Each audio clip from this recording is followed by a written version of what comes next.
2 साल से हम इस लड़ाई को लड़ रहे हैं, पिछले 8 साल से, पिछले 9 साल से राबिया अली खान अकेले इस लड़ाई को लड़ रही है। एक माँ के संघर्ष की कहानी, एक माँ की जो जिद है, उसे जिस तरीके से प्रूव किया है यहाँ पे राबिया जी ने, मुझे नहीं लगता कि आज के डेट में हमें ऐसे एग्जाम्पल्स की तलाशने की भी जरूरत है। और मुझे इसीलिए लगता है कि अगर कल को ऐसे सारियंस की भीड़ कम भी होती चली गई, तो एक भी राबिया अली खान जैसी ईमानदार ऐसे सारियंस होगी तो इस लड़ाई को बहुत दूर तक ले जाएगी। और वही इसी कोशिश में हम लगे हुए हैं कि चलो दुनिया देखते हैं कब तक न रहे साथ में, कब बैठ जाए, कब थक जाए, कब वो कह दे कि ना भैया हमसे ना होगा। लेकिन अगर हमारे पास एक भी ऐसा ईमानदार ऐसे सारियन है तो इस लड़ाई को हम जीत के दिखाएंगे। जी संध्या जी बोलिए, संध्या जी बोलिए। हम महिला जबले हमरे में भगवान जान दिए हैं तबले हम तो सुशांत बदे लड़ब, अंत तक लड़ब। मैं एक बात आपसे बताऊं, सब लोग हिम्मत हार जाते हैं, अरे सीबीआई कुछ नहीं कर रही है, पुलिस कुछ नहीं कर रही है, यहाँ की सरकार मिली हुई है, चलो सब बात अपनी जगह, लेकिन वो ऊपर जो बैठा है उससे बड़ा तो संसार में कोई नहीं है ना। बिल्कुल नहीं। मेरी तो मम्मी इस हमेशा एक बात बोलती है कि अगर हमको कोई तकलीफ हो तो हमें इंसान के आगे नहीं रोना चाहिए। इंसान के आगे रोगे वो तुम्हारा मजाक बनाएंगे, उड़ाएंगे, लेकिन अगर आप ऊपर वाले के सामने रोगे तो वो तुम्हारे दुख को सुनेंगे। आज नहीं सुनेंगे, कभी सुनेंगे, लेकिन न्याय तो वही करेंगे। इसीलिए मैं फर्स्ट डे से लड़ रही हूँ, अभी तक लड़ रही हूँ। जो भी मुझे कुछ पता चलता है मैं आप लोग को बताती हूँ, चाहे वो गलत हो चाहे सही। कुछ लोगों को मेरी बात बुरी लगे सही लगे, लेकिन मुझे सब कुछ पता है कि क्या होगा क्या नहीं होगा। लेकिन रही सुशांत की बात, तो सुशांत तो चला गया, हम लोग उसको वापस तो नहीं ला सकते, लेकिन जो भी उसके साथ हुआ है वो महाकाल तो सब देखे हैं, और इनका विनाश तो हो ही रहा है, आपको खुद दिखाई दे रहा होगा। अभी आप जो परमवीर की बात कर रहे हैं, अभी 2 दिन पहले न्यूज में मैंने उसके बारे में देखा, वहां वो परेशान है, ईडी परेशान कर रही है देशमुख को। यूपी बिहार में इनकी पिक्चर लगनी सी रहे, लगेगी ही नहीं, और लगेगी भी तो भी कोई देखेगा नहीं। मुझे बहुत तो सुंदर। ऐसा लगता है। अब आगे हम किसी के दिल को और किसी के सोच को बदल नहीं सकते, किसके दिल में झांक के नहीं देख सकते, लेकिन मैं सच्ची हूँ, सच्चा लड़ाई में उसके लिए अंत तक लड़ूंगी। मैं चिल्ला के अपने आप को साबित कर करके कितना चिल्लाऊंगी, जितनी मुझ में शक्ति है। हाँ, मुझे लोग बोलेंगे कि तुम रोड पे निकलो, रोड पे आ जाओ, मुझे जहां सुशांत के लिए बुलाया जाएगा मैं जाऊंगी, क्योंकि जो धोखा सुशांत को मिला है ना, वो बात मेरे दिल पे लगी है। वो बात मैं कभी भुला नहीं सकती कि धोखा क्या होता है। वो धोखा मैं कभी भूल भूल नहीं सकती। इसीलिए मुझे सुशांत को लेके मुझे बहुत अंदर से तकलीफ है। चिल्ला के करके लड़के, हम आपस में लड़के कुछ नहीं मिलेगा। मैं सच्चे मन से रोज जब मैं नहाकर पूजा करती हूँ ना, तो मैं भगवान के आगे, मेरे आंख से आंसू आ ही जाते हैं, और मेरा दिल बोलता है कहीं ना कहीं ऊपर वाला न्याय करेगा जरूर। इसकी कुर्सी जब तक है तभी तक ना रुबाब दिखाएगा। ये तो आज है कल नहीं है, फिर तो कभी इसकी भी बारी आएगी। इसीलिए भगवान बोलते हैं ना कि सब कुछ देखो सहो। मैं हूँ, उससे बड़ा, परमात्मा से बड़ा कोई नहीं है। मैं तो बस इतना ही जानती हूँ। और रहा सुशांत का सवाल, तो सुशांत को न्याय मिल रहा है और आगे भी मिलेगा। बहुत सुंदर। जी, बिल्कुल, बिल्कुल, न्याय मिलेगा। और वो इसलिए मैं कहता हूँ कि हिम्मत ना हारिए। इसीलिए मैं हमेशा कहता हूँ कि अगर आप ईमानदार हैं तो बस अपनी ईमानदारी पे कायम रहिए। आपको पूरी दुनिया की बिल्कुल सही ईमानदारी है। नहीं देखनी, पूरी दुनिया को ये नहीं देखना कि फलाँ नहीं कर रहा, ढिकाना नहीं कर रहा। अरे उसको देखा, कल वो कह रहा था वेजिटेरियन, वेजिटेरियन, आज वो चिकन की टाँगें तोड़ रहा था। तो ये सब हमें नहीं देखना है, हमें ये करना है कि अपने आप को फोकस बनाए रखना है। जी, देवाशीष जी आप कुछ कह रहे थे, सॉरी, बोलिए। हाँ, मैं ये कहना चाहता हूँ, हमको राबिया खान जी से बहुत सारे प्रेरणा लेना है। वो सिंगल हैंडेडली साइलेंटली कितना फाइट करती रही, हर जगह माथा टेका, हर जगह गई, अपना कोशिश बनाए रखी। वो साइलेंटली फाइट करती रही, लास्ट में विकास होगी। तो हम सब एसएसआरएन को उनको रोल मॉडल मानना चाहिए। हमको भी साइलेंटली लगे रहना है। जैसे एक जोक लगा रहता है ना, लीच लीच पूरा लग के रहता है आदमी का खून चूसने के लिए, ये नेगेटिव हो जाता है, फिर भी हमको लीच की तरह लगे रहना है। ये सब लोगों का जो क्रीचर है उनका ब्लड हमको चूसना है, ये हम लीच की तरह लगे रहेंगे जब तक न्याय नहीं मिलेगा। नहीं मिलेगा। तो ये राबिया खान हमारा रोल मॉडल अभी बन गई है उनको। जी जी जी जी देवाशीष जी, एक बात मैं बताऊं और जितने भी लोग सुन रहे हैं उनको भी मैं बताना चाहूंगा कि राबिया खान से सीखने के लिए इसलिए जरूरी है क्योंकि राबिया खान बड़ी हस्ती हैं, पब्लिक फिगर खुद हैं, वो जिया खान की माँ है, ये अपने आप में एक बहुत बड़ा नाम है, लेकिन उन्होंने इस लड़ाई को लड़ने के लिए, मैं क्या रिक्वेस्ट करूं कि आप लोग अपने अपने माइक म्यूट कर लीजिए थोड़ी देर के लिए, कई बार एको होने लगता है, ठीक है।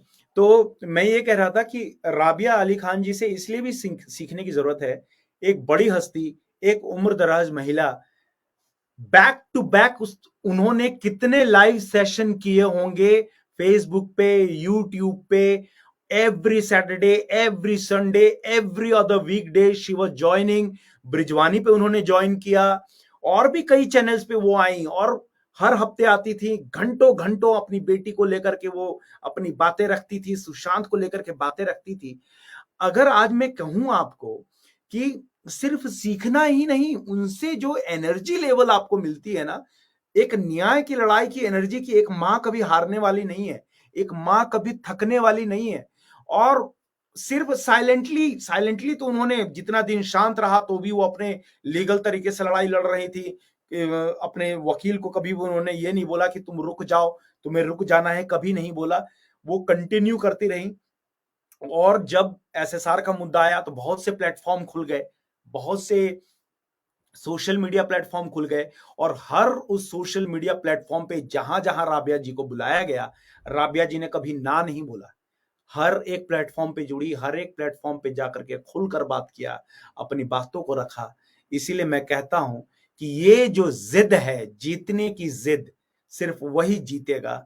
बाकी जो लोग थक गए, बाकी जो लोग हार गए, उनका जीत तो कभी तय है ही नहीं। और जो हारने वाले लोग हैं वो हमेशा हारते हैं, वो हमेशा हारेंगे, छोटी छोटी बातों पे हार जाएंगे।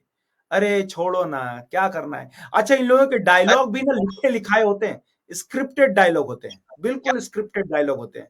जैसे अरे छोड़ो ना, क्या रखा है इसमें, एक नंबर 1 डायलॉग।